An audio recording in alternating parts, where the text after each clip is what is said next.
Good afternoon, everyone. My name is Maggie Baumer, and I'm the current president of the National Association for the Advancement of Orthotics and Prosthetics, here to talk to you today about the George and Dina Brees Summer Fellowship. We're very lucky to have with us today Nicole Verkeilen, who is our inaugural fellow. Nicole, it's so good to see you. So good to see you too, Maggie. Thanks for having me on. Yeah, thanks so much for joining. I know you have a really unique and special perspective on the fellowship since you were kind of our guinea pig, our first fellow, and we hadn't done the program, we hadn't had anyone participate in this type of program before. Can you tell us a little bit about what made you decide to apply?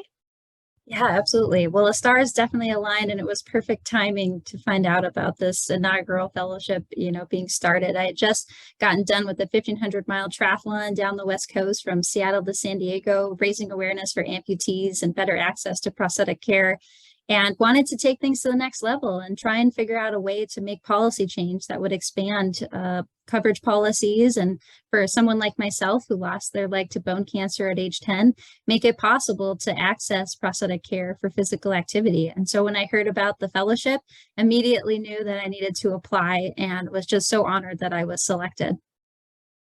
Yeah, thank you. And you talk about the stars aligning. I have to tell you, it was the same on our side as the committee reviewing the applications. I mean, everybody's application was strong, but yours certainly stood out. And we were just so pleased that you were able to participate and that you accepted the fellowship.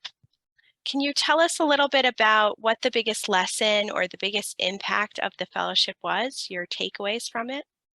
Yeah, absolutely. I think one of the biggest things was just the network that I was able to build as a result of this fellowship, and really just the hands-on experience learning health policy and advocacy that I really had no background in as a business major.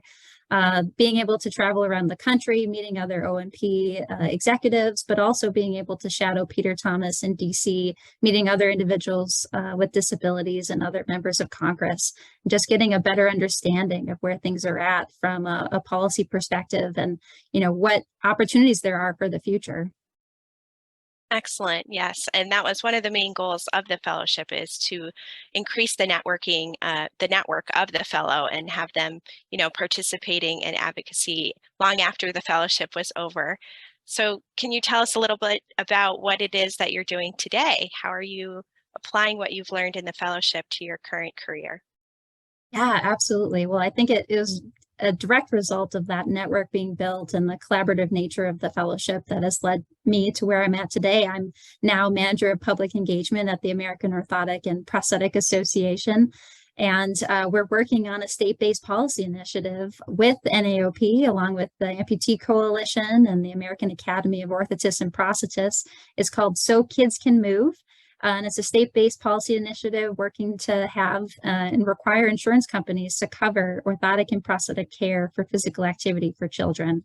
And yeah, I know this would not be possible without that foundation that was built with the fellowship and everything that we were able to accomplish through that and things that I was able to learn. So incredibly excited in this network and the collaborative nature of this state-based policy initiative that we're taking on now.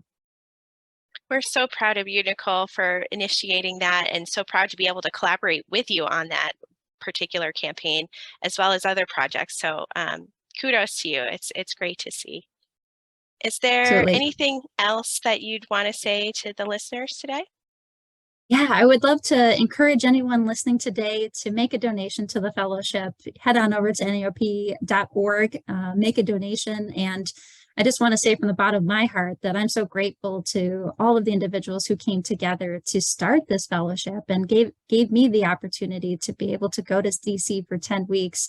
And the dividends that have come from this in many ways, and what I've been able to give back to the profession, is just incredible. And I know that the more that we can have more fellows and train them and advocates for the community, that there's going to be even more impact to come. So head on over there, make a donation, and let's continue to see this fellowship thrive. And I'm excited to be part of this community. So thank you so much, Maggie, and thanks to everyone at NAAOP for creating this.